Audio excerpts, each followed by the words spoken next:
shit. I thought the Q would kill him. Do you guys want to make plays like that? Do you guys want to play one of the most powerful champions in the game right now? Do you guys want to play one of the least interesting and most boring champions in the game? How least interesting and boring is he? He's sitting down here at a 52% win rate at the 40th highest pick for top. Yep, that's 40th. 40th. Well, Trundle is doing quite good with lethal tempo right now. Unfortunately, it doesn't make him less boring. I got about 5 hours through this champion until I got bored. But let's go over this champion, his runes, his items, and everything about him and tell you guys how to play this very exciting pick. So why would you want to play Trundle? What is Trundle good at? Trundle is really good at stat checking his opponents, winning the early game, snowballing out of control, winning your lane, crushing your opponents, crushing their turrets, split pushing like a madman, and just generally snowballing pretty hard. Here I'm going to show you guys the optimal way to use Trundle's pillar in order to maximize the amount of time the opponents have to spend running around it. So if you have a pillar here and you have the wall here, what you want to do is leave open just enough space over here so that they can't run through it, but it creates optimal distance. That way they have to run around over to this side. This gives you the most duration that your opponents have to spend in the slows going around it. This is the best way to use Trundle's pillar. If you're actually going to go through with playing Trundle, then here is runes. We'll go through items in a second. Your first rune is Lethal Tempo.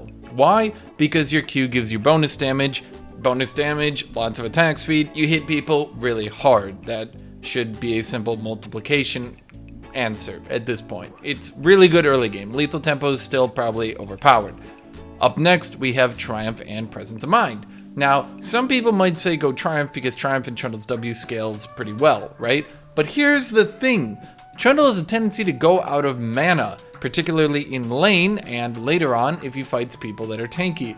Generally speaking, it's bad to go out of mana because then you can't use any of your abilities. You're gonna have to make a call, but generally speaking, if your opponent's gonna be pretty tanky, Presence of Mind might be the better call so you don't go out of mana. I've even found against some of the squishier champions it's helpful because if you kill your opponent, getting that mana so you can go beat the crap out of the turret and take those plates, that's generally a pretty good idea.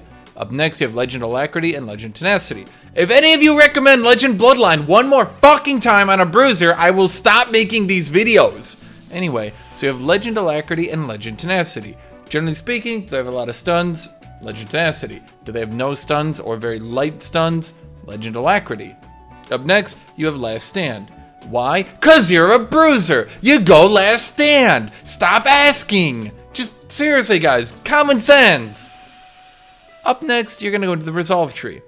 Probably Demolish and Bone Plating. Those are your default plays. However, you can see an argument for a lot of different things. I've seen Second Wind, obviously. Second Wind in the right situation is pretty good. I've seen people go unflinching against the right champions. I've seen, well, okay, I mean, that's basically it. So if you're fighting, for example, a Teemo where Demolish you might not get to use very often, Second Wind unflinching can be pretty good to just be able to get into range, resist his slows, and beat the crap out of him. Up in your runes, you're going to go attack speed, damage, and then a defensive rune. Magic resist or armor, depending on what you need. Here's a little fact about Trundle that not a lot of people know. Much like every other champion with an auto attack reset, he gets 50 bonus range. Much like Darius, Jax, Fiora, Renekton, Camille, Garen, Blitzcrank, Cho'Gath, Mundo, Illaoi, Kassadin, Leona, Nasus, Rek'Sai, Set, Shyvana, Shen, Vi, Wukong, Volibear, and Yorick, he gets 50 bonus range on his Q. Actually, he doesn't. Unlike all these champions, Trundle does not get bonus range on his Q. That's right, he's very special. Alright guys, I'm gonna let you in on a secret coaching lesson that I had with a Trundle player. Hopefully you'll be able to learn how to play this champion better now. Alright, what you're gonna wanna do is auto attack and then Q. Okay, I'll auto attack and then Q. Okay, you're gonna wanna press W. Okay, I'll press W. Okay, you're gonna press Q. Press Q. I'm pressing Q. Okay, keep going, attack faster, get that Q. Good. Keep using it, keep attacking. Use that Q, put the W down. I'm using the W as fast as I can. Okay, use the Q. Go for the ult, alt, Q. Keep attacking. Use the Q and the W. Oh god, okay, go. Keep Q, go. Q. Yes, perfect. For items, you're mostly going to be looking at Divine Sunderer as your item. Why not Trinity? Because it's bad. A lot of these videos, you're going to see me basically just say Trinity is bad. I'm sorry, I've made these videos a lot, and I'm getting like, I don't have enough ways to say Trinity is bad. It's bad. It's squishy. Divine Sunderer, you don't die. You win. You win. Because Trinity's bad. There we go. There's only so many ways I can say Trinity bad.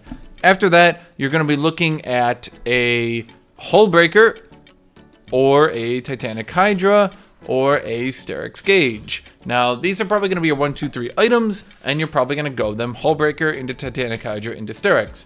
When you play Trundle, remember, you're going to be big on the split pushing.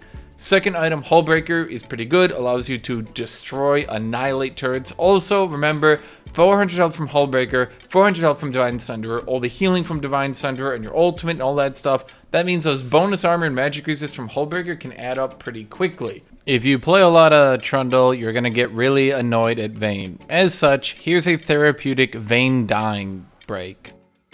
There is an argument to be made for Blade of the Ruined King. In the right situation, it can work, particularly second item. My opinion is that it can often leave you squishy, but on the other hand, it can snowball a game off the planet. So generally speaking, if you don't go Blade of Ruined second, don't go it at all. But if you do go second, then, I mean, this is going to be your 5 build. Now, you can go Divine Sunderer, Hullbreaker, Titanic Hydra, Sterix Gauge into Thornmail. At some point, you're probably going to want Thornmail. Remember, you can practice 60% healing debuff by hitting people with your pillar. These are going to be your general item build and rune build. Okay, so not as a meme, this time I'm actually going to help you guys with Trundle's abilities. So, probably the most important aspect of Trundle's kit, I briefly memed this earlier, but I'm going to give you guys a visual aid here. If you knock someone back with the pillar, you can often knock them into a position where they can't actually get through. Do you see that? I couldn't actually get through there. That means that they have to then walk all the way around the pillar. That's devastating. Better.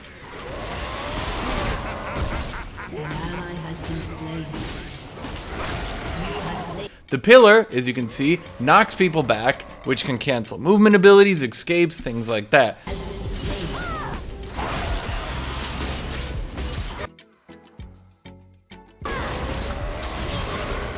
Generally speaking, your W is slightly... Nope, it's actually exactly at your range. So W forwards, you see that? If you W, you can get the maximum distance. You can use it around obstacles like this to get a little bit more duration out of it. That's about that. For your Q, basically spam it on cooldown. Q, Q, Q, Q, Q, Q. In lane, you're going to try to want to get behind people, because if they need to walk past you and you're behind them and you're attacking really quick here like that, that's not going to leave them a lot of opportunity, particularly because, let's say they're trying to run away like this, and I put a pillar up here. Oh, wait. Now imagine you're here, you have to go up, up, up, up, slowed the entire way with Trundle beating your ass. You're dead. You're dead.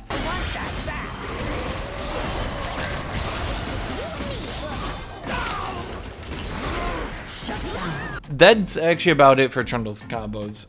This is why I call him a really boring champion. That's it. That's honestly it. When does Trundle become fun again? Alright, so that's it for this video. You can see the coffee stains on my shirt. I had to drink a lot of coffee to continue to want to play this champion. If this is your deal, look, honestly, if you like less complicated champions, go for it. Seriously, go for it. Trundle is a relatively safe pick because of his passive, because he can beat the shit out of everyone. He obviously has some counter picks. Look, everyone has some counter picks, okay? But look, if you want a less complicated champion, if you want to split push, if you want to demolish turrets, if you want to force people to come out to you, do you want to come out with those insane snowball plays? Go play Trundle. Seriously. Look, not every champion needs to be the most complicated thing ever. I'm making fun of him here because it's really funny to do so. But thank you all for watching. Thank you all for being here. If you want to try some more Lethal Tempo top laners, because that's pretty much all this preseason has been so far, is Lethal Tempo top lane. Tanks actually made an appearance. But anyway, there you go. So there's There's Lethal Tempo Trundle, split push champion, wonderful thing. So thank you all for watching, thank you all for being here. Please subscribe to my Patreon for more videos like this. The link is in the description. Thank you everybody, have a great rest of your day.